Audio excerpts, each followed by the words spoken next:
क्यों 7 भाइयों ने अपनी ही बहन को मारकर उसका मांस खाया। बहुत पुराने समय की बात है। एक गांव में एक परिवार रहता था जिसमें 7 भाई और एक बहन थी। उनके माता पिता जल्दी ही गुजर गए तो बच्चों ने भी जल्दी ही व्यावहारिक काम सीख लिया। सातों भाई अपनी बहन से बहुत प्यार करते थे। बहन भी अपने जान से प्यारे भाइयों का बहुत ख्याल रखती थी। इसी तरह समय बीतता गया और एक दिन जब सातों भाई शिकार पर गए थे, शाम होने को चली थी, तभी बहन उनके लिए भोजन तैयार कर रही थी। जब वह सब्जी के लिए हरी साग काट रही थी तभी चाकू की तेज धार से उसकी उंगली कट गई और खून बहने लगा। पहले तो वह घबरा गई लेकिन खुद को संभाला। उसने सोचा अगर भाइयों को पता चला तो बहुत परेशान होंगे, मुझे उन्हें यह बात नहीं बतानी चाहिए। उसने जल्दी से बहते खून को अपनी ओढ़नी से पोंछना चाहा, किंतु उसे लगा कि अगर भाई ध्यान से देखेंगे तो उन्हें पता चल जाएगा। बहुत सोच विचार के बाद जब उसे कुछ समझ न आया तो उसने अपना बहता हुआ खून उसी साग से पोंछ लिया जिसकी वह सब्जी बनाने जा रही थी। जब शाम को सातों भाई घर लौटे तो बहन ने सभी के लिए खाना परोसा। आज का साग इतना स्वादिष्ट था कि सातों भाई अपना उंगलियां चाटते रह गए और बोले, बहन आज की साग तो लाजवाब बनी है, ऐसा स्वाद पहले कभी नहीं आया। बहन उनकी तारीफ सुनकर मुस्कुरा उठी। उसने सोचा कि चलो भाई खुश हैं, यही बहुत है। लेकिन बात यहीं खत्म नहीं हुई। अगली सुबह जब सातों भाई शिकार के लिए जंगल गए तो उसी बात पर चर्चा छिड़ गई कि बहन ने साग में ऐसा क्या डाली थी कि उसका स्वाद इतना लजीज था। सबने तय किया कि आज इसके बारे में बहन से जरूर पूछेंगे। शाम को सातों भाई जल्दी घर लौट आए तो देखा बहन खाना बना रही है। तब बड़ा भाई उसके पास जाकर बोला, बहन तुमने कल साग में ऐसा क्या डाली थी कि उसका स्वाद बहुत ही अनोखा था। बहन पहले तो बात को टालने की कोशिश की लेकिन बड़े भाई के बार बार पूछने पर उसने बता दिया उसकी एक उंगली कट गई थी और उसने अपना बहता हुआ खून उसी साग में मिला दिया था। जैसे ही यह बात 6 भाइयों के कानों तक पहुंची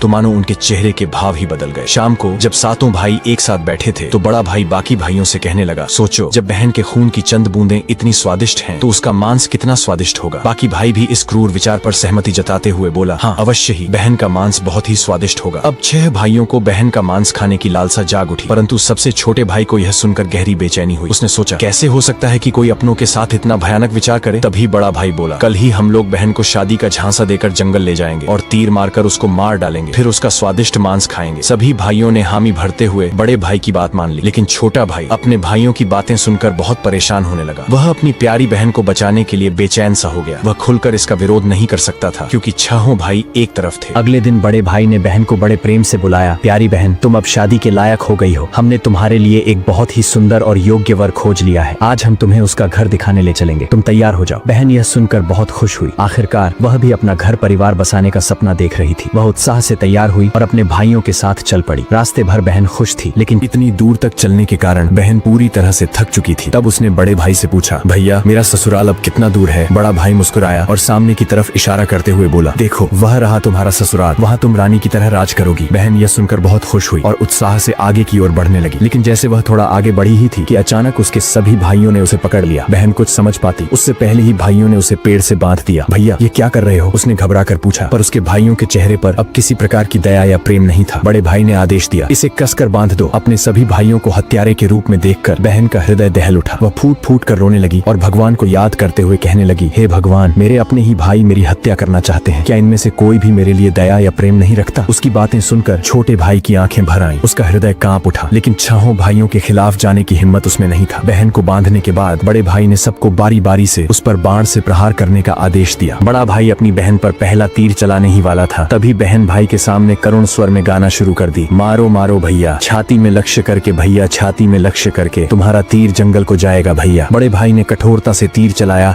लेकिन निशाना चूक गया। इसके बाद दूसरा भाई तीर चलाने को आगे बढ़ा। बहन ने पुनः वही करुण गीत गाया। दूसरा भाई भी निशाना साधने में असफल रहा। एक एक करके सभी 6 भाइयों ने अपनी बहन को मारने की कोशिश की परंतु हर बार उनका निशाना चूक जाता। अब सबसे छोटे भाई की बारी थी। सभी भाई उस पर चिल्लाते हुए बोला, पूरी ताकत से तीर चलाना, बहन को एक ही वार में मार डालना। अगर तुम असफल रहे तो हम तुम्हें भी जिंदा नहीं छोड़ेंगे। छोटे भाई के लिए यह स्थिति असहनीय थी। वह अपनी बहन से अत्यधिक स्नेह करता था। बहन ने जब छोटे भाई की जान खतरे में पड़ते देखी तो उसने मन ही मन निर्णय कर लिया, वह अपनी प्राण त्याग देगी लेकिन अपने सबसे प्रिय भाई को मरने नहीं देगी। उसने मन ही मन ईश्वर से प्रार्थना की, हे भगवान मेरे इस छोटे भाई का तीर मेरी छाती भेदने में सफल हो जाए ताकि इसे इन पापी भाइयों के हाथों मरना न पड़े। फिर उसने करुण स्वर में वही गीत गाए, मारो मारो भैया, छाती में लक्ष्य करके भैया, छाती में लक्ष्य करके, तुम्हारा तीर तीर मेरी छाती को भेद जाए भैया। छोटे भाई की आंखों से अश्रुधारा बहने लगी, पर वह मजबूर था। उसने कांपते हाथों से तीर चलाया। तीर बहन की छाती में गहराई से उतर गया। वह दर्द से कुछ देर छटपटाती रही और फिर उसकी आंखें हमेशा के लिए बंद हो गईं। 6 भाइयों ने अपनी कुटिल योजना को सफल होते देखा तो उनके चेहरे पर क्रूर मुस्कान आ गई। अब 6 भाइयों ने मिलकर बहन के शव को टुकड़ों में काट डाला। बड़े भाई ने छोटे भाई को जंगल से लकड़ी और पानी लाने को कहा। छोटा भाई भीतर ही भीतर बहुत ही ज्यादा चिंतित था। उसकी आंखों के सामने उसकी प्रिय बहन की शव को टुकड़ों में काट उसके मांस को पकाया जा रहा था, लेकिन वह असहाय था। जब वह जंगल गया तो पानी और लकड़ियों के साथ कुछ मछलियां और केकड़े भी ले आया। उसने मन ही मन सोचा, मैं अपनी बहन का मांस नहीं खा सकता, लेकिन अगर मैंने विरोध किया तो ये निर्दयी भाई मुझे भी मार डालेंगे। जल्द ही चावल और मांस तैयार हो गया और भोजन परोसा गया। सभी भाई मांस खाने के लिए उत्सुक थे। छोटे भाई ने चुपके से अपने खाने की जगह एक गड्ढा खोद रखा था। जैसे ही उसकी थाली में बहन का मांस परोसा गया, उसने बिना किसी को दिखाए मांस को गड्ढे में डाल दिया और मछली केकड़ा खाने लगा। बाकी के सभी भाई अपनी बहन की हड्डियां चबा रहे थे। जब सभी का पेट भर गया तो बड़े भाई ने छोटे भाई से कहा, अब यह जूठन साफ करो। छोटे भाई ने बहन की हड्डियां व बाकी अंगों को इकट्ठे किया और चुपके से उसी गड्ढे में डालकर मिट्टी से ढक दिया। समय बीतता गया। उस जगह से एक बांस का पौधा उगाया और धीरे धीरे वहाँ बांसों का समूह बन गया। फिर एक दिन एक संत वहाँ से गुजर रहे थे। तभी उनकी नजर बांस के समूह पर पड़ी, जो कि बहुत बड़ी और घनी थी और ये बाकी बांसों से थोड़ा अलग प्रतीत हो रहा था। तो संत ने सोचा, क्यों न बांस से एक वाद्य यंत्र बनाया जाए जिससे मैं गांव में घर घर बजाकर भिक्षा मांग सकूं। तो उन्होंने एक बांस काट लिया और उसे अपने साथ ले गए। संत ने उस बांस से सारंगी नामक एक वाद्य यंत्र बनाया। वे उसे बजा बजा कर दिन भर लोगों के घर जाकर भिक्षा मांगते और बदले में खूब सारा उपदेश देते थे। एक दिन संत भिक्षा मांगते हुए उसी गांव में जा पहुंचे जहां वे 7 भाई रहते थे और अब तक 6 भाइयों का विवाह हो चुका था, लेकिन 7वां भाई अब भी अकेला था। वह अपनी बहन के दर्द को भूला नहीं था और इसीलिए उसने विवाह भी नहीं किया। जब संत बड़े भाई के घर पहुंचे, जैसे ही उन्होंने आंगन में कदम रखा, उनके सारंगी ने खुद ही गाना शुरू कर दिया, नहीं बजोरे सारंगी, यही है दुश्मन सबसे बड़ा। बड़े भाई के घर नहीं बजोरे सारंगी, दया प्रेम सब छोड़कर रिश्ते में यही दाग लगाया। ये सुनते ही बड़े भाई के पसीने छूटने लगे। वह आवाज सुनकर तुरंत भाप गया कि ये तो मेरी बहन की आवाज है, जिसे हम 7 भाइयों ने बहुत साल पहले मारकर खा गए थे। वह सोच सोच कर परेशान हो रहा था कि कहीं अगर गांव वाले को सच्चाई का पता चला तो क्या होगा। उसने तुरंत अपनी पत्नी से कहा, जल्दी से योगी को भिक्षा देकर विदा करो। योगी बिना कोई प्रश्न किए भिक्षा लेकर वहाँ से आगे बढ़ गया। इसके बाद योगी बारी बारी से 6 भाइयों के घर पहुँचे। हर बार जैसे ही वे किसी भाई के आंगन में कदम रखते, सारंगी फिर वही करुण गीत गाने लगता, नहीं बजोरे सारंगी, यही है दुश्मन सबसे बड़ा, इन पापी भाइयों के घर नहीं बजोरे सारंगी। सभी भाई बहुत परेशान होने लगे, इसलिए एक के बाद एक सभी भाइयों ने अपनी पत्नी से कहा कि तुरंत योगी को भिक्षा देकर विदा कर दो। अंत में योगी सबसे छोटे भाई के घर पहुँचे। जैसे ही योगी ने उसके द्वार पर कदम रखा, सारंगी ने अपनी धुन बदल ली और एक नई मधुर संगीत बजने लगी। बजोरे बजो सारंगी, मेरे सबसे छोटे भाई के घर, मन की बात मन में छुपाकर युग युग से रख रहा है। बजोरे बजो सारंगी, यही है मेरे सबसे प्यारे भाई का घर। ये सुनकर छोटा भाई चौंक गया और सोचने लगा, ये तो मेरी बहन की आवाज जैसी प्रतीत हो रही है। फिर मन ही मन सोचा, नहीं नहीं, ये मेरा भ्रम है। लेकिन संगीत को बार बार दोहराने के बाद वह अजीब सा महसूस करने लगा। उसने तुरंत योगी को सम्मान पूर्वक अपने घर में बैठने के लिए कहा। छोटे भाई ने योगी का खूब सम्मान और जलपान से स्वागत किया। फिर उसने उनसे सारंगी की कहानी पूछी। योगी ने उसे बताया कि यह वाद्य यंत्र एक विशेष बांस से बना है, जो एक अज्ञात जगह पर जंगलों के बीच से उगे बांस के समूह से लिया गया था। ये सारंगी से उत्पन्न संगीत और योगी की बात सुनकर छोटा भाई सोच में पड़ गया और मन ही मन विचार करने लगा कि हो सकता है इस सारंगी से मेरा कोई गहरा संबंध हो। फिर छोटे भाई ने योगी से विनती की, कृपया यह सारंगी मुझे दे दीजिए, मैं इसे हमेशा अपने पास रखूंगा। योगी ने सहानुभूति से उसकी ओर देखा और बिना कोई सवाल किए वह सारंगी छोटे भाई को सौंप दिया और वहाँ से चला गया। योगी के जाने के बाद छोटे भाई ने सारंगी को एक पवित्र स्थान पर रख दिया। उसने उसे धूप दीप जलाकर सम्मान दिया जैसे वह कोई पूजनीय वस्तु हो। लेकिन कुछ ही दिनों में उसने अपने घर में एक अजीब सा बदलाव महसूस किया। हर दिन जब वह काम से लौटता तो देखता कि घर के सारे काम हो चुके हैं,